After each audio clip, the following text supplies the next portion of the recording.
Hello, welcome to episode 298 of the Epic Film Challenge, continuing the mini superhero marathon. And now, in the second half of the mini superhero marathon, there is the Marvel Avengers Phase 1 build-up films marathon. It is Iron Man 2, which a lot of people didn't like as much as the first one, and thought it was a much weaker film. I would say, in terms of a film, it probably is weaker, but I enjoyed it more. Because from the get-go, he's Iron Man. Tony Stark is, like at the end of the first film, they're like, okay, don't mention that you're the guy in the flying suit. He's like, oh, they're calling me Iron Man, that's pretty cool. And then he comes out and he's like, okay, I am Iron Man. It's like a proper dick move at the end of the film, but it's really funny. So in Iron Man 2, he's Iron Man, everyone knows, and he's even funnier in this one, and there's a scene where he just gets pissed up, and his mate gets another suit on, and they start fighting with the suits on and stuff at his place. It's a fun film. And then we got Mickey Rourke as the bad guy, this Russian who gets these like whips using the same kind of arc powered energy that Tony Stark uses.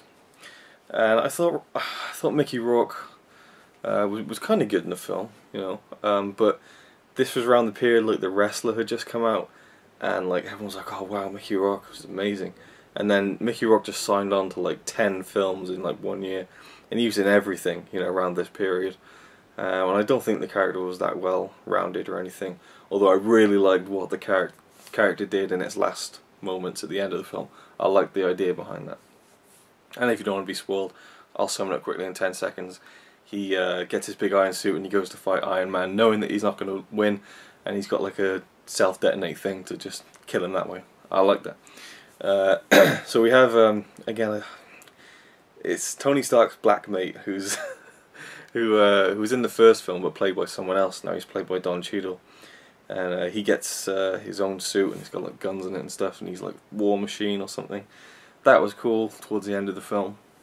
Sam Rockwell is like kind of a suit in the film, and he's kind of like manipulating Mickey Rourke's character. Can't even remember what his name is. I really like Sam Rockwell in this because I just love Sam Rockwell. He's a great actor, and I liked his inclusion in the film. Something I didn't even mention about the first Iron Man film was Gwyneth Paltrow, who plays Pepper Potts, and she's good. I like her. Sometimes you get female characters in superhero films like Liv Tyler, who don't bring that much to it, but I think she's good. She like has a nice sarcastic kind of edge to her, and how she puts up with Stark and stuff. You see more of that in the Avengers. Yeah, and you see that more in the Avengers as well. And yeah, the story isn't as good as the first one with him becoming Iron Man and stuff, but I just enjoyed it a lot more because he's Iron Man from the get-go. There's a lot of fun stuff going on. I love the scene where he flies off and he's just sitting on the top of Dunkin' Donuts, and then Sam Jackson turns up as Nick Fury. Scarlett Johansson was in this as Black Widow, and I honestly can't even really remember much of what she did in this film. So she was alright, I guess, but I can't remember much of what she did, thinking about it. That's weird, since you're such a fan of her. Yeah. I mean, such a big crush on her and stuff. Etc. Something else I was going to say. Blushy. Oh, that's all. I was on a train of thought then. You knocked me off. Scarlett Johansson. No. You were on a train of thought. There's something else in the film that I liked. Can't remember. Oh yeah, I like the fact that they're trying to manufacture like loads of robots and stuff, and like stealing his ideas or whatever.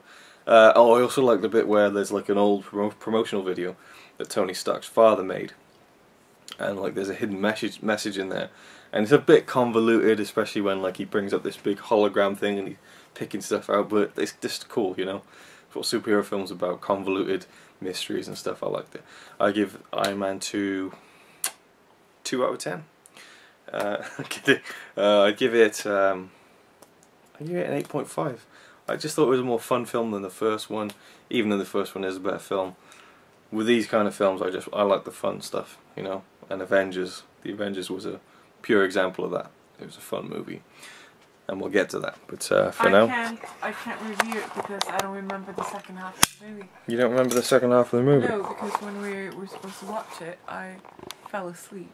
All And right. I never watched the second half. Because the next time I started watching it again, I fell asleep again. Okay. And I haven't seen it since last year or the year before or something. Okay. Well, like the year it came out. Okay. So what would you rate it hypothetically? Hypothetical, I'd probably give it an 8. Okay then. Thanks for watching. So there's nothing else you Maybe want? 8.5, actually. Maybe. Yeah, because I started growing to like Robert Downey Jr. more and his character. Okay.